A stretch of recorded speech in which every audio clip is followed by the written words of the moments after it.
If you're recovering from anxiety and OCD and you're anything like me, you've probably found yourself recording voice notes or videos to yourself that you can come back and watch later.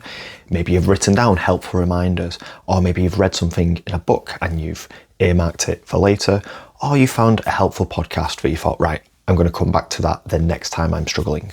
And the chances are you've probably done this under the influence of feeling great in the moment and wanting desperately to remember what you did, in the hope that the next time you feel anxious, you'll be able to refer back to these things and you'll be able to read or listen to them and you'll feel better. And it's usually from a place of like, oh, I know what I need to do now. It's all clicked. I feel better.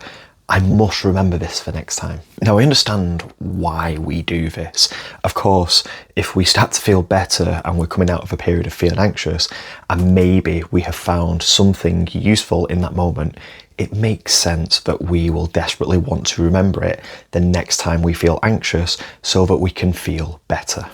And we'll want to sort of like make it go in. But unfortunately, here's why that doesn't necessarily work the way we would want it to. When we're anxious, when we're in an anxious state or we're triggered, maybe we're panicking, our cognitive, rational thinking part of our brain essentially shuts down. It's not running at its best in that moment. Our brain is just redistributing some resources because, well, our anxious brain, our threat response has fired off. So it thinks, oh, something's wrong here. I need to do something. We're not really concerned with maybe reading a book or listening to a podcast or intaking new information right now. There's a threat. Let me see to that threat first, and then we'll come back to that later.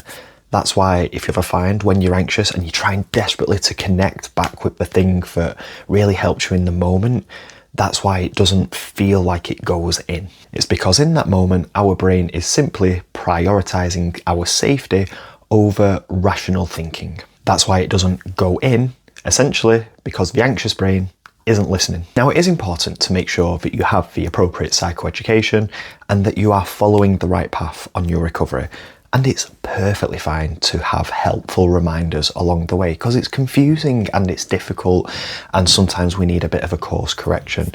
It's absolutely fine to have helpful reminders that we can refer back to help guide us. But what we need to do more than anything is get better at practicing going towards the discomfort and towards the uncertainty and show ourselves that we are capable of handling it. It's fine to go back over your notes if you have to, but don't let it turn into a compulsion and start checking, has this worked? Do I feel better yet? Has this had the immediate effect that I wanted?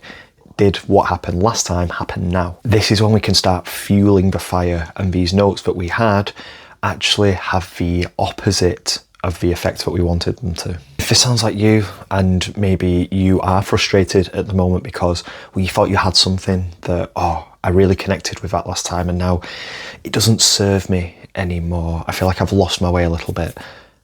Please rest assured you haven't lost any progress and it isn't a sign that you're doing anything wrong. And like I said before, it's absolutely fine to have helpful reminders along the path to recovery. And sometimes it's nice to have nudges in the right direction to help remind yourself because it's a lot to take in.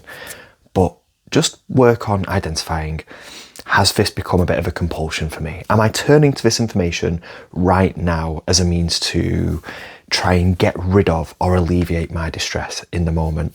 Always work on what can I better do to navigate this rather than eradicate it.